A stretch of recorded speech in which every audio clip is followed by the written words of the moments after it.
Use memories for how you need them now.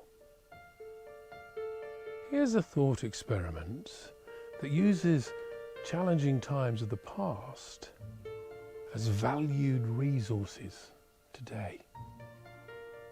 And it starts with a simple invitation. Use memories for how you need them now.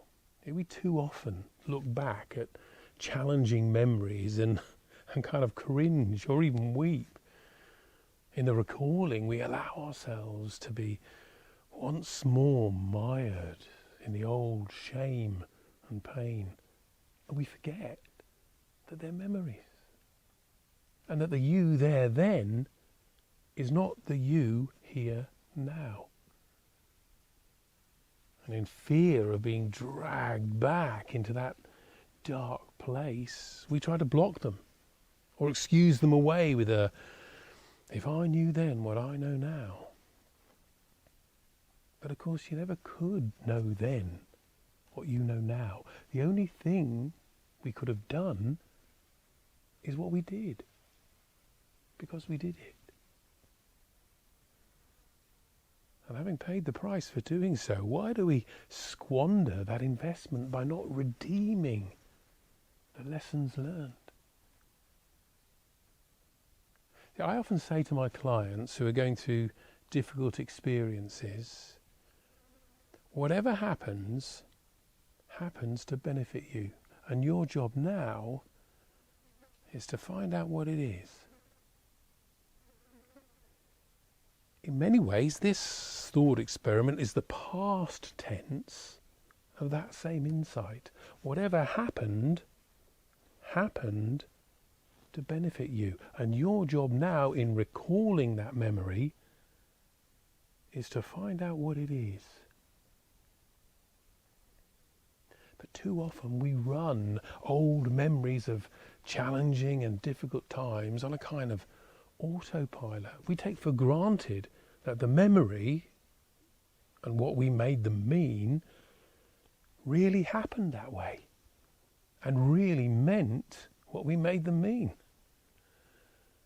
We become so good at telling that story to ourselves, it becomes not just the cast in stone reality of what happened, it becomes the reality of who we are.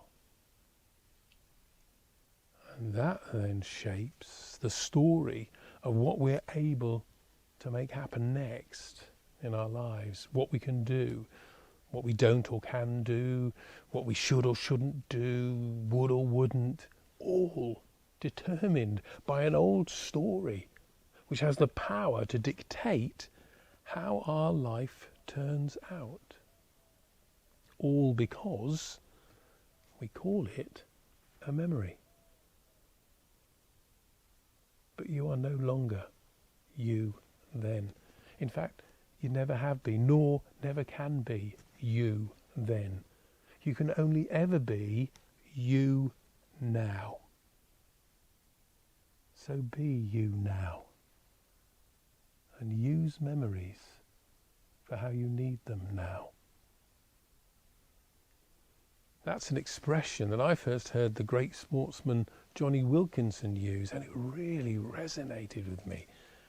It resonated with how I learnt to use the traumas and challenges of my past as my most valuable teachers today. And as I go through new challenges and feel new barriers beginning to bar the way, in gratitude, I accept them and thank them for their presence. And I let them know how curious I am about what it is they've come to teach me. Because having conducted this thought experiment many, many times, I now know that the regrets that rub away the past also rub away the precious lessons engraved on those troubled times. And in doing that, we condemn ourselves to make the same mistakes. So, use memories for how you need them now. Embrace them. Own them. Take radical responsibility for them. And even the old traumas and challenges that will always echo on from that dark thunder of their conception. Know them for what they are. They are memories. Memories to be used as food to feed your future growth. Don't regret or forget. Recycle. Nothing is wasted. Not even the bad stuff. Now that's a thought worth remembering.